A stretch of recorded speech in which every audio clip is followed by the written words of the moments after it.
How many of you have seen a blood clot during your period? You know, those like little jello looking, like dark red blobs, and they like have a form. Like it's not like water that goes through your fingers. Like you can hold it, and like if you pinch it, it'll smush kind of like jello. That's like a blood clot. Hey, I'm your local OBGYN. I love women, and let's talk about it. So, not everybody has a blood clot. And if you haven't asked your girlfriends or your family, this may be mind blowing to you that like not everybody will pass blood clots with their cycles. But there are certain like groups that are going to be more at risk for this.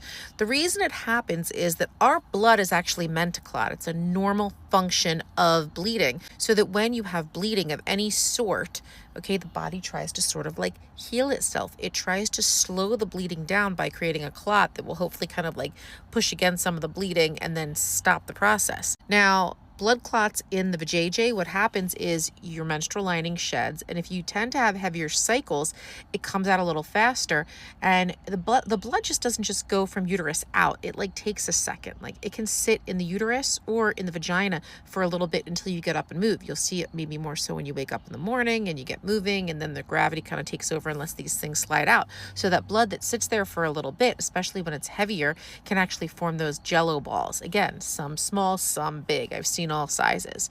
So you will see this more commonly, that women will have blood clots if they have adenomyosis, heavy menstrual bleeding, sometimes with other bleeding disorders, fibroids.